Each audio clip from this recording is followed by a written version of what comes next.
You know, tell us, where did you grow up on the south side in Clayton County? Shit, I started off on Riverdale, you know what I mean, Taylor Road. Then I went to Grove Street, Riverdale Road. Then, you know, just kind of bouncing around when we moved from the west side or whatever. Right. You know what I mean? Little parts of the east side, Boulder Crest, goddamn, pretty much the whole city except for the north side. I don't know too much about the north side like that. But mainly on the south side and, you know, the west side, like kind of back and forth. Right. On that south side, yeah, I say Riverdale Road, Wood Lake Landing, Palisade, of course, man. That's the headquarters right there when you start off. Right. So could you give us a little bit of background of, you know, your family connections to the west side of Atlanta and, you know, how you had your origins there and you would go back and forth from Clayton County? Where you from on the west side? Oh, I'm from Ashby, MLK, Egan Home. Really, this neighborhood from right here all the way up there. We'll show y'all later on, but it's Magnolia Park now, but it used to be Egan Home back in the day. James P. Brawler, MLK, Magnolia Street. Right. All of that. Right. So could you tell the people a little bit about... And Harris Home. We stayed in Harris Home. We stayed off Camilton Road, Deerfield. What else we stayed at? You know, Washington Road too, everywhere. Right, right. So could you tell us a little bit of background history of where we are right now? Tell the people where we at right now. Oh, we over here in Vine City, man, right by the Mercedes-Benz Stadium. This is Zone 1. Oh, shit, man, got over here with the film room, bro, man. Got Pakistan right there. Shit, we over here really by the Bluff, really. Bluff 2 minutes over, like a couple streets over. You know what I mean? We right here in between Simpson and MLK. Yeah, it's historic Vine City. By you know, University Home right down the street. John Hope right down the street, you know. Right by the Georgia Dome. Right. Northside Drive. Right, real city of Atlanta. So tell me some of the elementary, middle, or high schools that you attended in Clayton County on the south side. Shit, I went to Lake Ridge Elementary. Then I went to where E.J. Swint. Then I went to Kendrick for a year. And then I went to then we moved back to the west side. You know what I mean? But I still was going to school right there on the south side too. So Point South, then Minesville Middle School. That was the end of the school shit. Then I came back to the west side and went to J.C. Harris for about a year. Off there off Lucille in the West End.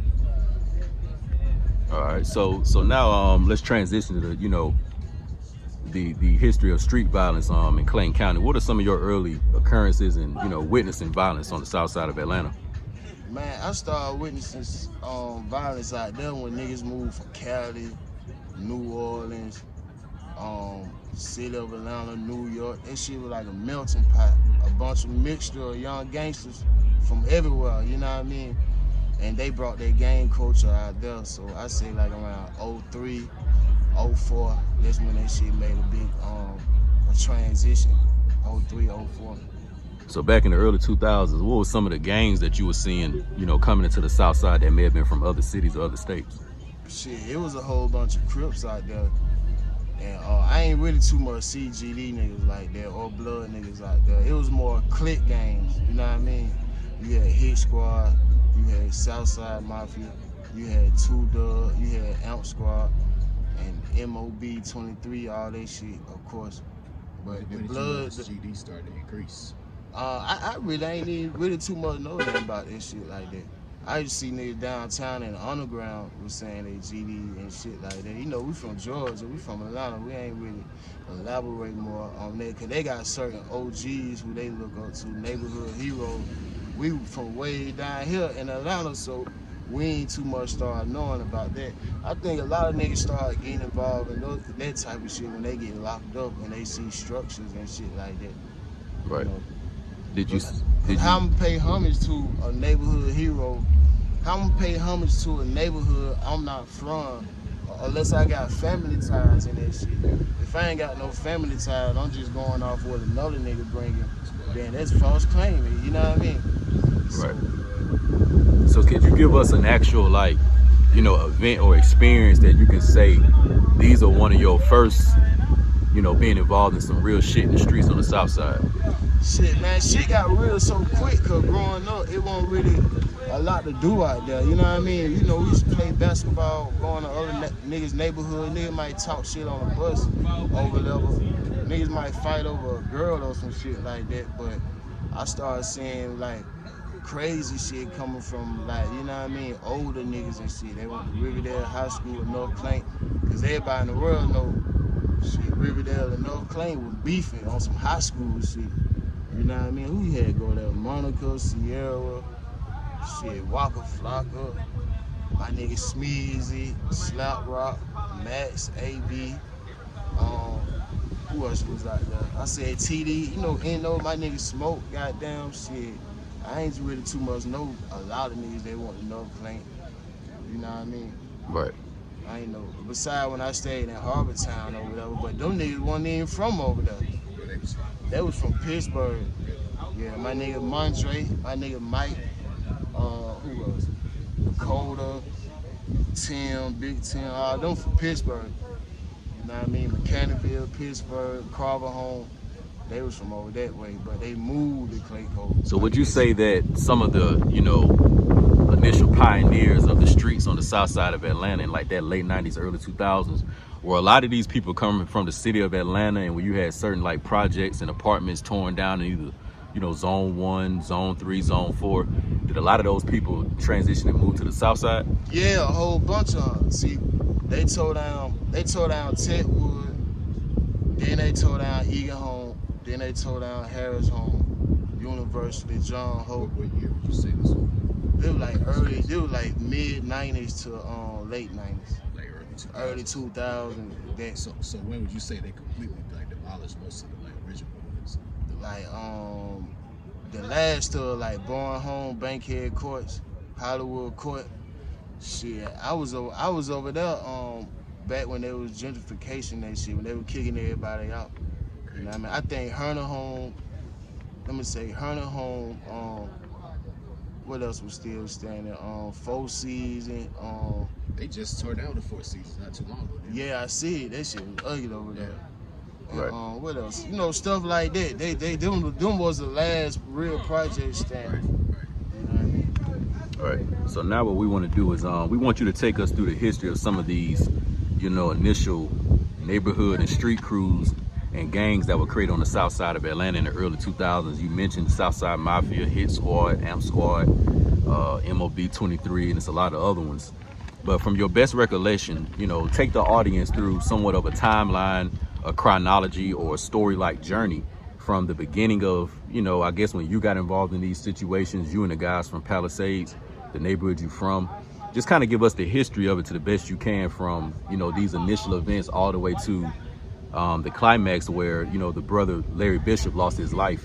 And we also want you to give, you know, details and, you know, about your experience and relationship with Larry Bishop as well. But, you know, from this point forward, we just want you to take over and just kind of give us the background history of, you know, what really went down in the early 2000s. All right, shit. You got, oh yeah, my nigga Larry Bishop, R.I.P. man. He was from D.C. by the way too. He was another gangster that came to Atlanta. But shit, man, you know, we in school. You know, we got my homeboy knew another nigga from another neighborhood.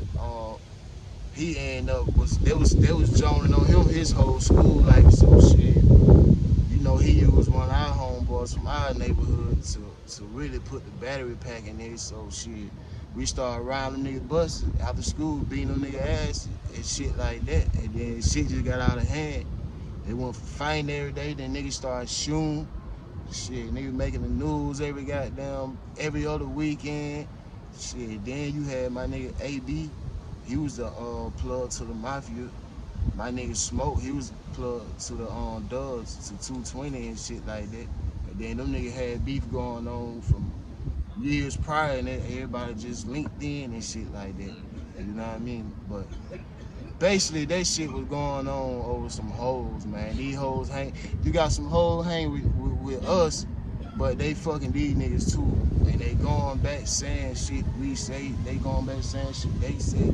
So, you know, the average gangbang shit, man. You see a nigga in the street after school, in the movie theater, Quick Trip, you know, who's getting on them nigga ass. But my nigga Larry passed. I wasn't there. I don't even know how that situation even expired. Really don't even know what happened. I can just really go by. What was the crazy shit you remember you having to deal with during the wars? Just like shit you had. Shit, really, I ain't really have to do none of that shit. I really put myself in that position because I'm riding for my squad. I'm thinking niggas the same way. But these niggas doing that shit for fame and clout. Right. I'm doing that shit because, you know, I love my squad. I love my niggas. We hitting licks. We stealing cars. We goddamn taking niggas shit. Most of the niggas you was beefing with, they were a little older than you, right? Yeah, they were older, way older, like 3-4 years older. But a lot of niggas I hung with from Palisade, they were older too. You know what I mean? So, man, it's just a whole bunch of crazy shit. But really, most of that shit came from for some hoes, man. You know, my nigga Lope was taking them nigga hoes and got down, had to fight the whole football team. It just shit was just chaotic, man. So let me ask you this. So could you tell us about, you know, some of the experiences you had in school where, you know, how did your students and classmates and contemporaries interact with you before they found out about the AMP squad and some of the gang stuff, and how did they respond to you afterwards when, you know, some of the issues in the street started to spill over into school? Shit, we was rapping, we was doing music from back then. So I don't think we just gonna, you know, take over. We gonna do the music, cause shit, we was hanging with people that do the music. You know what I mean? We had a neighborhood studio and shit like that. You know what I mean? Niggas started dissing. I'm saying certain shit on certain songs. Niggas started taking that shit to heart. So once they find out my crew was kind of bullying other people, starting shit, but I ain't really figured that shit out. You know how in life, you don't really know shit until later on. Like, shit come to the light. You be like, damn, that's why they shit happen. Y'all niggas beefing over hoes. Y'all beefing over hoes. They got there. A lot of the events like where folks used to perform at. Where you remember like a lot of the Sparkles, yeah. Sparkles. Can you tell us about your, you know, your first experience performing at Sparkles? Oh yeah, shit. My homeboy Chris, I don't know how he got that plug, but the niggas that ran Sparkles, they started doing open mics or whatever. So they had on Squad Live. We was on the billboard, you know what I mean? We ended up being on the billboard, the whole You mean the skate that used to be at Sparkles on 85, right? Yeah, they had the billboard out Squad Live. They had flyers in school. So you had these niggas, they like the 5 heartbeats. These niggas in there watching us perform. I believe some of them niggas was on stage with a nigga. So goddamn shit. The niggas we were beefing with, they were like, man, these niggas outside, this, that, and third. So I made a phone call. It was just shit. It was like 80 niggas out there fighting each other and shit. So, but they had the shit rocking though. Would you say that's kind of when you start taking music seriously? When you kind of start seeing, you go to a professional studio, you got somewhere to perform it, kind of, you know. Yeah, hell yeah. But yeah, I started taking it serious, but I ain't know how to take it serious. Yeah. You can take something serious, but you don't really too much know how to do it, how to go about it. You know what I mean? Because I've been in this shit for a long time. Now I know how to go about it. You know what I mean? But yeah, I remember we on stage, we got the whole crowd rocking, AMP squad, this, that, and third. You know what I mean? Whole time, it's some niggas that we beefing with. I ain't even know this. You know what I mean? You got like me, Chaz, Chase, a couple other brothers that I ain't even really know that it was smoke. These niggas got secret smoke with each other over bitches and shit. We ain't even know that shit. We were just riding. We see a nigga swing on our homeboy, we see them, we gonna swing on them. You know what I mean? Shit don't unfold till later on, man. You know how that shit go. Really, that shit really was a whole bunch of sucker shit. Yeah. You know what I mean? Can't nobody say the individual I named or me was goddamn beefing over no bitch in the street. I'm finna go beat this nigga ass. We gonna jump this nigga. This bitch starting wars. These hoes starting real wars out here. Yeah. That's how it always been in history. Yeah, I think Riverdale and North Clayton, with that hit squad mafia shit, that shit probably started over. Let me ask you this. So when you were growing up on the Southside in Clayton County, before a lot of these street wars took over, did you have any positive relationships with some of the guys in Hit Squad, MOB, and Point South? Oh yeah, of course, shit. The Hit Squad shit was on Riverdale Road. We moved over there when we moved from Palisade, Washington. We stayed everywhere, man. But yeah, cause shit, like I said, in Harbortown, Riverdale Road, there was all the Hit Squad niggas was at. Them niggas was deep over there. They been coming to the neighborhood, playing football, fighting after the Falcon game in the field. You know how I live growing up. You gonna play, throw them up, bust them up. You gonna fight. You know what I mean? So yeah, a lot of them. Let me see. D'Angelo, I remember nigga named Kelly, Jamaican Sean, my nigga Lil Charles. You know what I mean? My nigga Carter. Matter of fact, Carter actually used to produce for a lot of rappers we know. Shit, Rollo. Did a lot of engineers, Bloody J, all these niggas and shit. Though he ended up being from over there.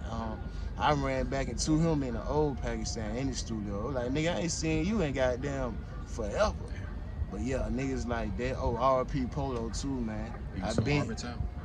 Yeah, College Park. My nigga Polo was out there in College Park Project. He was with some of them niggas. They started his squad and shit. R.P. the dead to my nigga, man. So let me ask you this, so kind of go into the difference between the street culture on the south side of Atlanta and the street culture, let's say like on the west side in Ashby, where you from? Shit, on the south side, it was more so, we wasn't really struggling that hard. We had a whole nother agenda. Now, we was doing gangster shit too out there, but we was just more so doing that shit because we were bored.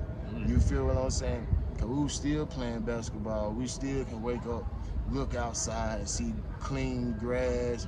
We ain't even really have no crackhead and J's like that in the neighborhood. And if a motherfucker was smoking and doing all that, they had it, they was in the house with it. But more so on the west side, it was more like poverty. You know what I mean? Your mom on dope, your dad on dope, your mom locked up, your dad locked up. So you had a lot of young niggas that had to really get out here and take care of their family, because your mama on dope. She in the closet hiding. You know what I mean? She can't get y'all up. She's stuck. You know what I mean? It was more of a drug infested area over here. So niggas was doing shit more so because they had to be hood. They had to be street. More so out there, it was a choice. Even if you move out there from the west side to out there, you know, you still have your little thuggish ways and shit, but eventually you will catch on and be like, shit, man, this is a good place to live. But it's a flip side to it too, because shit, you gotta know, goddamn shit got real when the New Orleans Katrina shit happened. Them niggas brought a spirit to Atlanta, boy. They brought their culture out here. You know, then when they start getting tattoos on their face, all that shit there, you know what I mean? Then when them niggas start getting tattoos on their face, them New Orleans niggas came on here with all the killing and shit. They was showing Atlanta niggas how to be sneaking, how to kill, better day style, you know what I mean? Shit like that, man. So there's a difference between South Side and the West Side. From my point of view, in my experience. Cause I remember back then niggas used to be like, damn, y'all out there doing all that gangster shit, y'all don't even really have to. Whatever. You know what I mean? About like, shit, nigga, we still doing it. We still hitting licks and doing all that shit too. We just ain't more so have to. We just did it because there was a way. Right. So what options? Well, the options were there to really do down there. What economics could you have gotten into? Shit, we used to walk around cutting grass, go knock on random people's door. We'll cut your grass for $50 front and back. What else we used to do? A lot of guys over here was doing that growing up.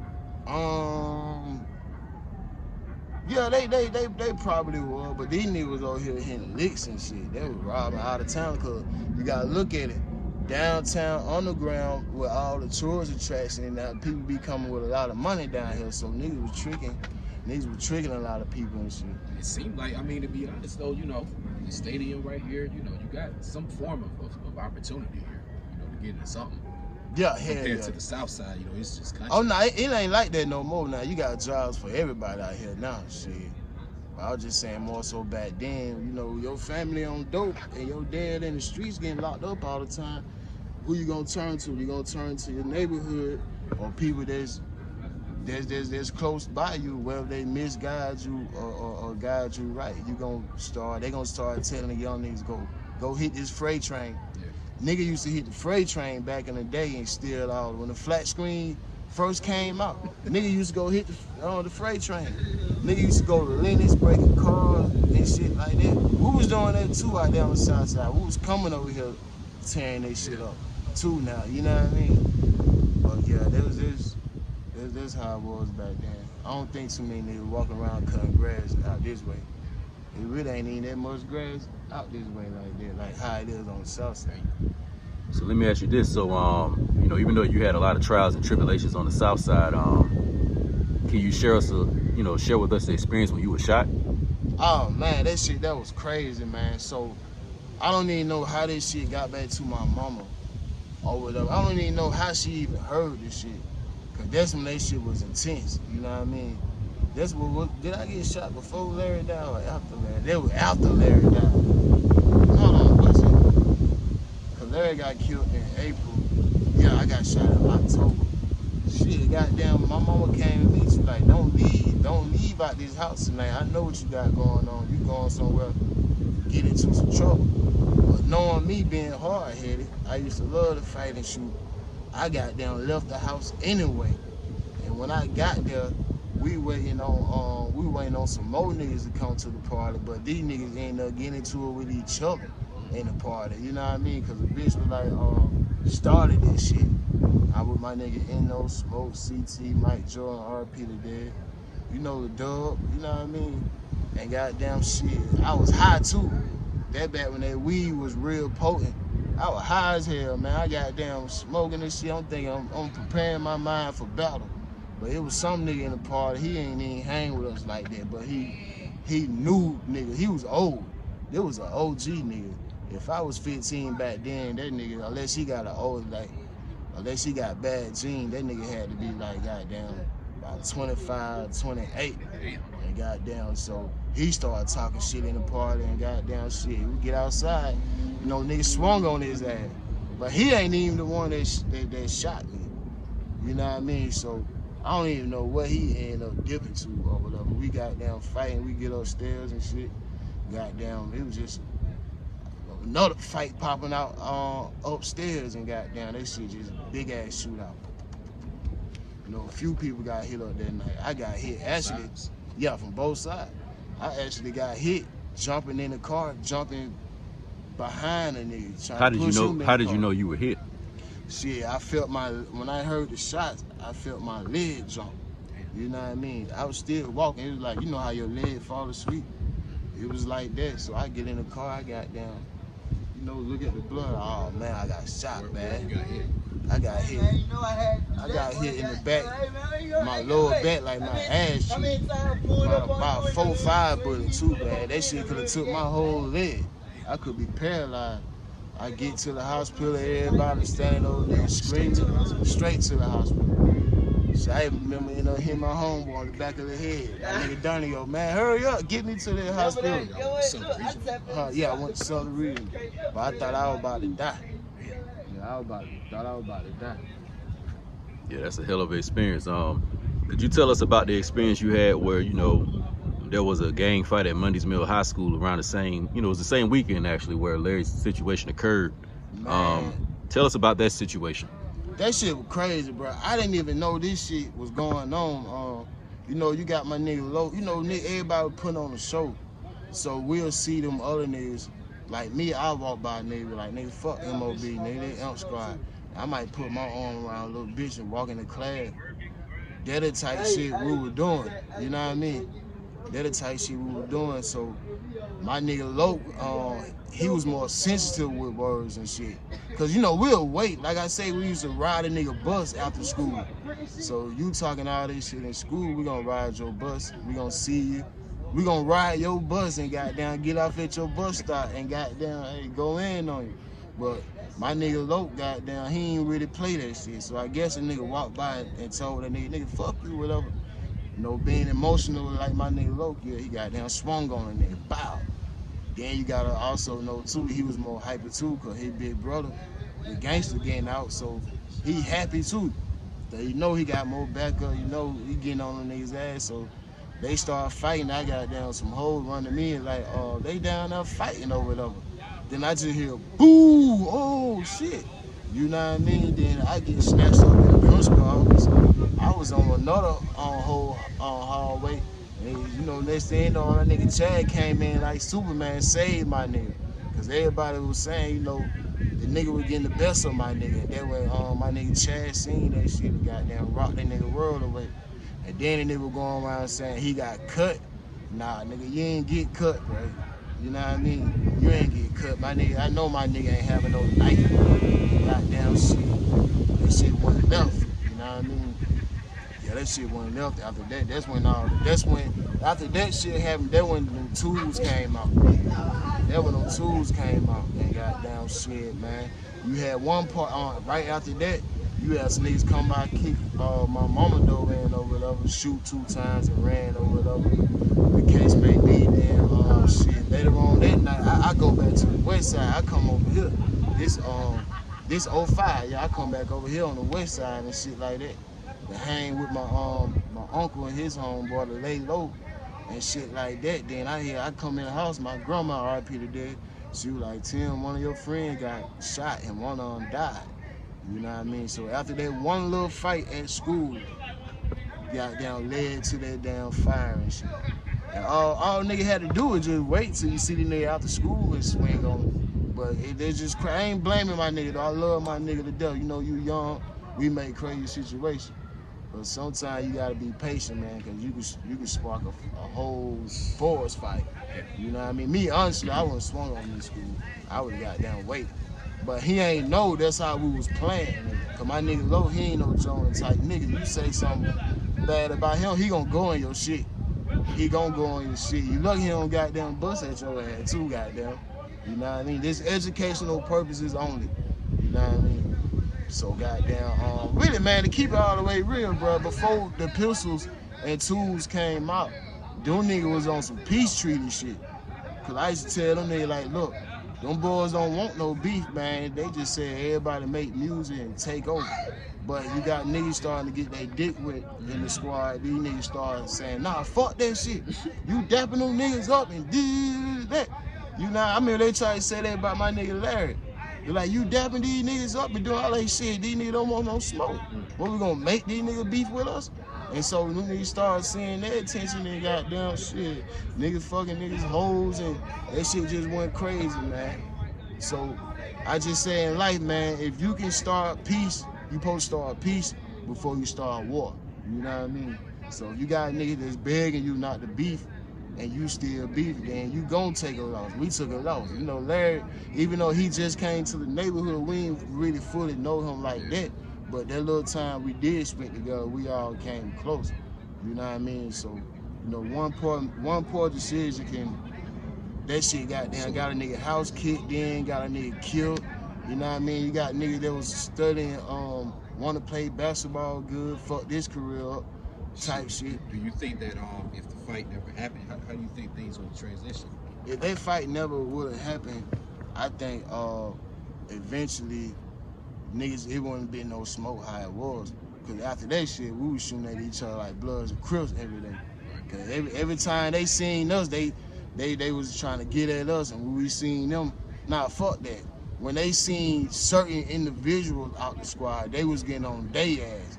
You had a few of us, like me, Chaz, you know, Chase, who else? Shit, even Rico and Black and shit, they was getting on particular niggas' asses. You know what I mean? They wouldn't even try my niggas ski like that. But a few niggas though, I heard they got jumped, shot at, or crazy ass shit like that. You know what I mean? But yeah, so we really were more so getting on their ass, whoever was with me. Cause you know, I felt some type of way. My nigga Larry died, niggas come by nigga house shooting. That was just crazy, man. So what are some of the top things you learned, you know, from the streets of Clayton County that, you know, are strong principles that's gonna lead to success in your life? What are some stuff you learned? Try to be more of a peacemaker and try to network and join forces with motherfuckers if you can. Cause you gotta think about it. You ain't thinking about yourself. You can't think about yourself, you know what I mean? And this is what I learned from Clayton County, that I didn't learn from the West Side. You can't think about yourself. If you stand with somebody as far as your mom, you go out here and do something stupid. Somebody come shoot your mama house or your mama can't get hit. Or if you go out here and do something stupid, you know what I mean? I might get away, but my homeboy might be walking down. They know we hang together. If they can't get you, they gonna You get. say that's how the shit with Larry happened? I don't even know how that shit happened, bro. I don't want to be creating no false narratives, cause I heard he was walking down the street at a gas station and niggas jumped on his back or some shit like that. And he was with another nigga. I heard that nigga ran or some shit like that, and that shit was just out of hand, man. That shit was just unorganized and stupid. You know what I mean? How they go to the party. These niggas already waiting. They already waiting for a nigga. But, you know, like I said, I wasn't there, so I really can't, I can express my opinion. That was stupid. Whoever drove him over there to even do that shit, that's stupid. You know, we don't move like that. Yeah. Goddamn, we was goons lurking. We not finna go nowhere around them and with one pistol and shoot at a nigga. Niggas pulled off. These niggas waiting for a nigga to pull off. This nigga get shot in the arm. You know what I mean? One nigga left there for dead. You feel what I'm saying? I heard a helicopter had to get my nigga, man, on some crazy shit. You know what I mean? I just learned you gotta move more strategic. You gotta strategize when you moving out here. You can't just do freestyling that shit. You know what I mean? And some of them niggas was 18 back then. I know when we was 18, we was already like some OG. We knew better. You know what I mean? So to get ready to wrap the interview up, you know, we know that you got a very promising music career on the way, entertainment, movies, video production, etc. You know, Ameem Alim, man, the street celebrity from Pakistan all the way down to New Jerusalem. Give us what you want to use as how do you want to inspire the people with your music? You know what I'm saying? Connecting stuff from the west side to the south side of Atlanta and just trying to restore, you know, that city love like the old Atlanta. Because this new Atlanta we in, you know, all of us that may have grown up in Fulton County, Clayton County, DeKalb County in the 90s and early 2000s, you know, the city of Atlanta had a different soul and a different spirit, a different type of Southern hospitality. So just tell us about, you know, what are some of your goals with your music and how do you want to clean up the Atlanta culture? Man, this shit don't got too feminine, man. It's way too much dick riding going on out here. It's way too much feminine shit out here. It's like young niggas running the streets now type shit. Young niggas and 65 niggas running the streets now and dick riders running the street. It's like now, if you don't act like this, you ain't gonna fit in with a whole bunch of shit. There be a lot of niggas that be having that sack. They be at them hot tops. Them they be gay as fuck. No. This is entertaining purposes. You know what I mean? I hope they don't bleep that out, but you know we need to bring the old masculine culture back, and gotta do it with the music. Niggas can't be wearing fingernail polish, goddamn. Pants can't be too tight. Like these just fit. You know what I mean? Can't be walking all funny. You know what I mean? You can't be too colorful, man. You gotta bring that old Soldier Slim type shit. Type vibe back, man. Exactly. You know what I mean? We gonna do it through the music too. Yeah, a lot of these folks out there, man, you know, I see it a lot just in comment sections and different videos. This new Atlanta got people confused on, you know, what this culture in the city really is about. Because it's a beautiful place, and the stuff that we see going on now, you know, us that grew up here, it wasn't like that. So we just glad to have brothers like you who are well-rounded, connected to every part of the city of Atlanta. You know, people love to see you coming, you know what I'm saying? You got a positive aura. And you're gonna do some good things in the music industry, the entertainment industry, and really the world at large, you know, because a lot of people are lost in the dunya, and you know, no matter what your religious path is, everybody should be on the deen, aka should be on the path of righteousness to, you know, be your highest self. So where can the people find you at? You know, tell us your Instagram, your social media, where people can hit you up at. Shit, you can hit me up on Instagram at Ameem _Alim _, and you spell that AMEEN _ALIM _.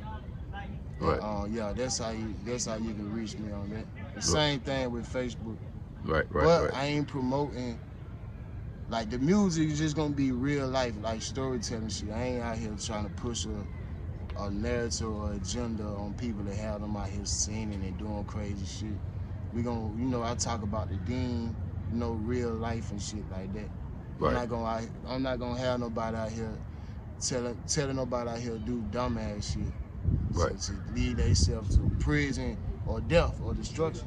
Exactly. You know what I mean? Exactly. Yeah. What's going on? So we appreciate your time, and we appreciate the enlightening information you provided the people, and we look forward to having you again on the interview. You all hit us up in the comment section, and let us know your thoughts. Like the video, share the video, so we can grow this new movement, from Pakistan to New Jerusalem, the new Atlanta. Y'all stay tuned for the next one. We out.